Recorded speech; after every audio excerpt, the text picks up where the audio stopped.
তোমরা শুনে নাই, তুমি শুনছালা না? এই পণ্ডিত, যতই পণ্ডিতের দলই শয়তানের গুরু। এই দুই পাশে দুটো পণ্ডিত আবার। তাই তারা বলছে, মানে আমরা বলছি, আমরা পাঠকরা বলছি, ওরা শোনে নাই। এই বাংলাদেশে কোনো পাঠক বলে না। কেন বলে না জানেন? যদি আজকে একটা ধমক ধামক দেয়, কিংবা যদি কোনো মায়েরা ব্যথা পায়, আগামী বছর যদি না আনি তাহলে ব্যবসা নাই। আর যদি সেক্রেটারি সভাপতির স্ত্রীর ধমক করে যায়, তারপর টানবেই না মোটে। আমার আবার ওই চিন্তা নাই। কমিটি থাকলে পাঠকের অভাব নেই, আর পাঠক থাকলে কমিটির অভাব নেই। মিথ্যা বলা যাবে না। সত্য বলবো না মিথ্যা বলবো? আপনারা জানেন ছোট্ট একটু হিন্স দিয়ে যাচ্ছি। আমি কোন রাজনীতির কথা বলি। ওই ঘরটায় কি হয়েছে বাবা? আর একটু সময় বাবা, বন্ধ করো। আর একটু সময়, আমার আর সেটাই না বাবা, একটু সময়, একটু সময়। যে কথাটা বলছি, কেন বলছি? মস্তকে কাপড় দেওয়া। নিজের চরিত্র এবং নিজেকে যদি নিজে রক্ষা না করতে পারো, সনাতন ধর্ম এমন একটা ধর্ম, জগন্নাথের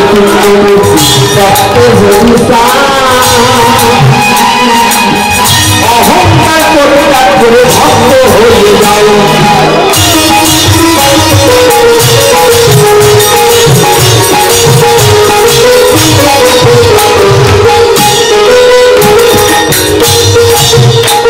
তাই এই যে জগন্নাথ কাষ্ট দিয়ে তৈরি, আজকে ভক্তি শূন্য হয়ে ভক্তি জ্ঞান শূন্য ভক্তির দ্বারা তাকিয়া ছিল সচল জগন্নাথ তার পায়ের নিচে ছিল।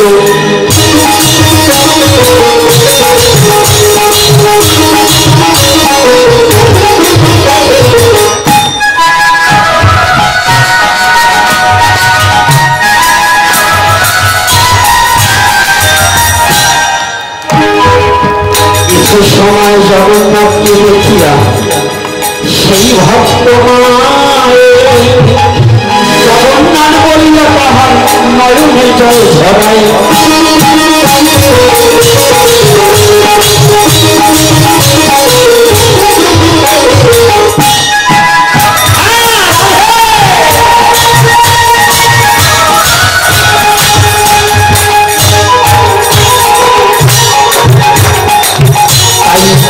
দেখিতে সে জগন্নাথকে নয়ন জলে ভাসিয়া,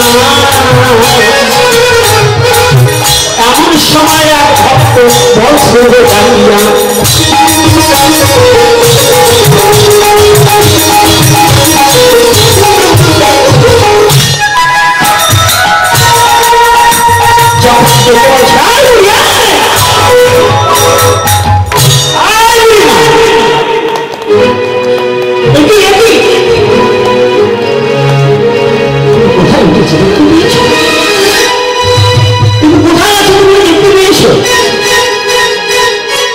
জগন্নাথকে দেখে একেবারে আত্মহারা হয়ে গেছে। জগন্নাথ, আমাকে কৃপা করো, আমাকে দয়া করো, আমাকে প্রেম দাও, ভক্তি দাও, বৈরাগ্য দাও।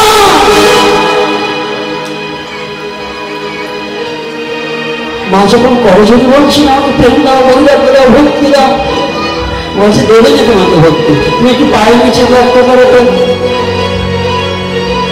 বাবা, সবসময় কিন্তু সবকিছু হয় না, হয় কি? এই যে বিজয়বাবুর কবিগান শোনার মতো লোক কি এখানে আছেন তো? হ্যাঁ, বিজয়বাবুর গান শুনেছেন এরকম লোক কি আছেন? এই বিজয়বাবু একবার কি কবিগান গাই মাঠের দিক দিয়ে হাঁটছে, তরমুজ খাচ্ছেন তো? তরমুজ চিনেন না? ওই যে এবার এই মধু মধু বইয়েছে ভাইরা রয়েছে রে বাবা। রাগ করেন না, কথাটা একটু শুনুন, একটু ছোট্ট কথাটা বলছি। এই বিজয়বাবু হাঁটছে, তো তরমুজ খাতের মধ্য দিয়ে হাঁটছে, কিন্তু দূর থেকে কি জানি কি ভাবছে বাবু, তরমুজ খাতের মধ্য দিয়ে হাঁটা বেড়েছে, পথ ভুলে গেছে। এখন ওই যে তরমুজের খ্যাত, ওই খ্যাতের মালিক ডাকছে, ডাক শুনছে না, দৌড়িয়ে এসেছে, কাছে এসে সেই রকম ডাক শুনছে যে একটু ধাক্কা মেরেছে। হ্যাঁ, আপনি একজন দেখতে তো আপনাকে কত সুন্দর ধুতি টুতি পরা, পঞ্জাবে গায়ে দেওয়া, তা আপনি এরকম অন্যায় কাজ করলেন কি করে? এই আমার ক্ষেতের মধ্যে দিয়ে তরমুজ কেবল ছোট ছোট হচ্ছে, কতগুলো তরমুজ নষ্ট করে আসছে। বিজয়বাবু দাঁড়িয়ে গেছে, দেখি উনি ওই দেশে ছিলেন না, কোন দেশে ছিলেন? বলছে বাবা কি তুমি এখান থেকে গুনে, তোমার ক্ষেতের মধ্য দিয়ে আমি আসছি, এই ক্ষেতের মধ্য দিয়ে কয়টা তরমুজ নষ্ট হয়েছে তুমি গুনে আসো, এটা বড় হলে যে কয় টাকা বিক্রি করবে আমি সব তোমাকে দিয়ে দেবো, কিন্তু আমার একটা কথা নেবে, আমি যে দেশে ছিলাম আমাকে কি একটু সেই দেশে দিয়ে আসবে?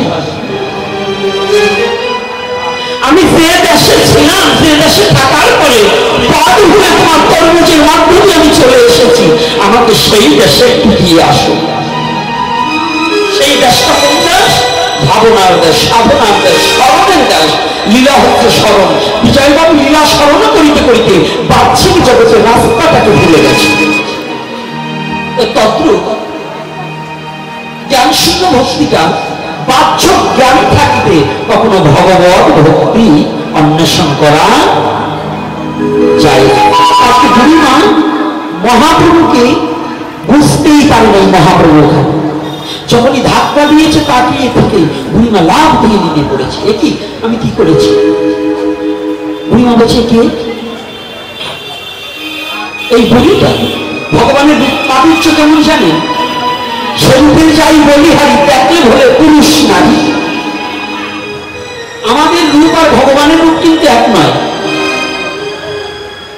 আমাদের প্রাকৃতিক জগতে একটা ছেলের প্রেমে একটা মেয়ে মরতে পারে, আর একটা মেয়ের প্রেমে একটা ছেলে মরতে পারে, আর ভগবানের রূপে ছেলে মেয়ে উভয় মজেছে। এজন্যই পদকর্তা বললেন স্বরূপের যাই বলি হারি দেখলে ভুলে পুরুষ এবং নারী। যখন এই বুড়িমা নেমে যখন এই বদনের দিকে তাকিয়েছে, বলছে কে গো? এ বদনখানা যেন বহুত দিনের চিনা। কে? তুমি চেনো না? তুমি যে অচল জগন্নাথকে ডাকছো, আর এ হচ্ছে সাক্ষাৎ সচল জগন্নাথ। সচল জগন্নাথ আমার বহুরি হরি। ও বুড়িমা উনি চরণে জড়িয়ে ধরেছে। মহাপ্রভু যারা বললেন জয় বুড়িমা তুমি দেখতে পাও না, একটু কটক্ষ ভাষায় বলেছে যারা মহাপ্রভুকে ভালোবেসে। মহাপ্রভু নেই একই করছে তোমরা, তোমরা বুঝতে পারোনি। ওরে মাঝে আমার জ্ঞান শূন্য ভক্তিতে পদার্পণ করেছে, ওর বাহ্য জ্ঞান নেই। জগন্নাথকে দর্শন দেয় এমন ভক্তি না হলে হয় না।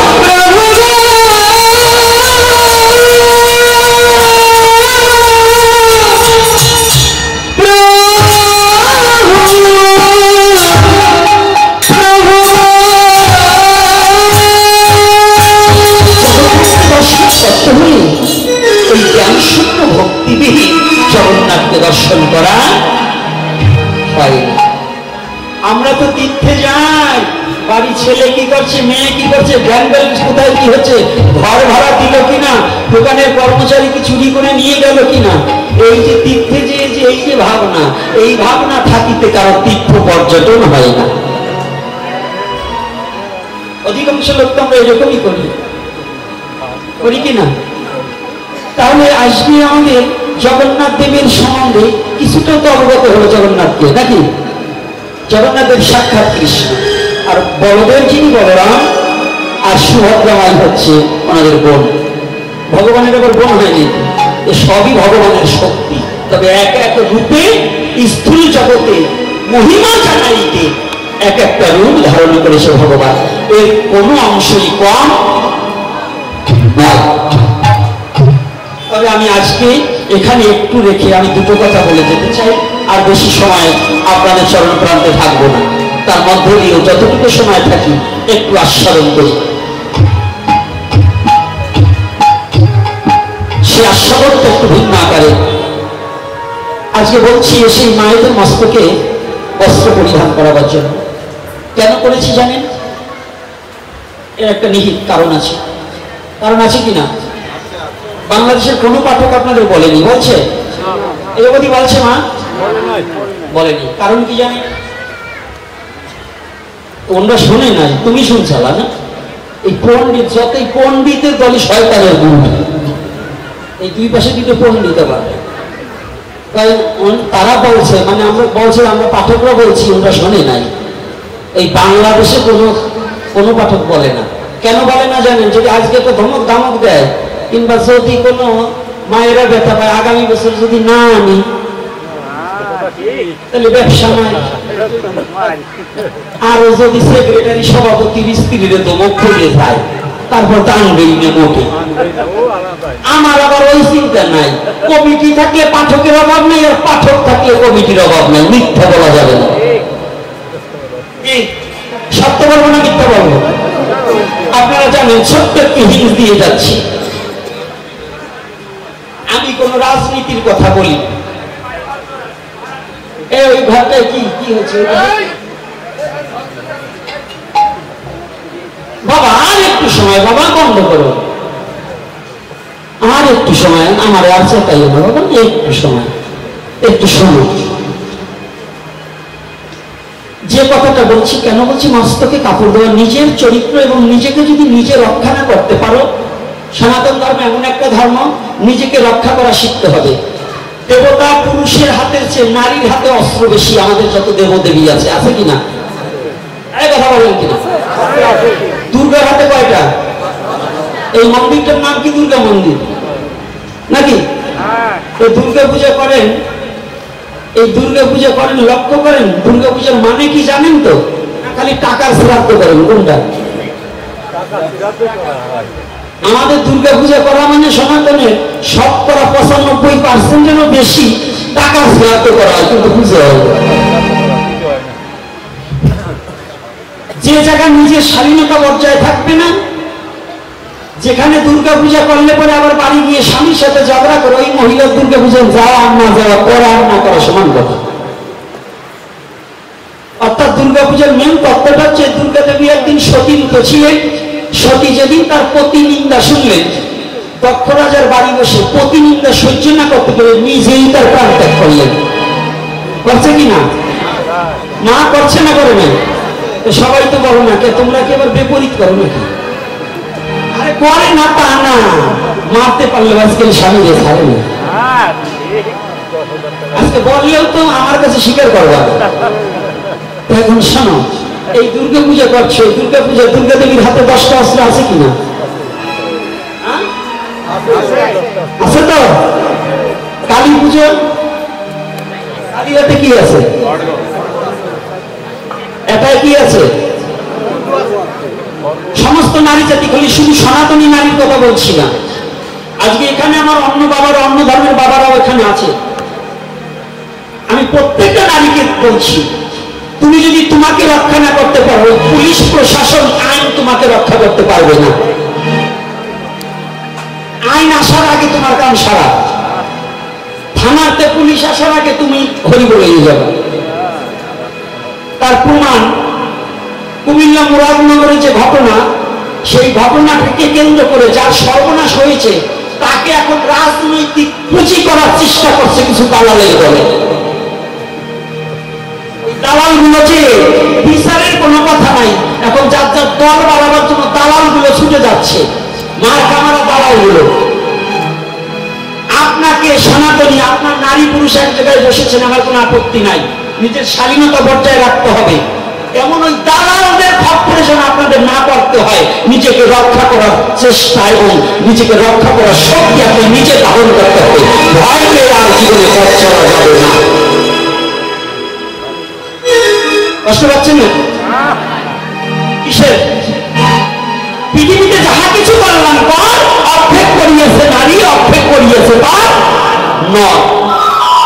অন্য ধর্মের কথা বাদ দিলাম, সনাতন নারীকে যত স্বাধীনতা দিয়েছে, এত স্বাধীনতা পৃথিবীর কোনো ধর্মে দেয়নি।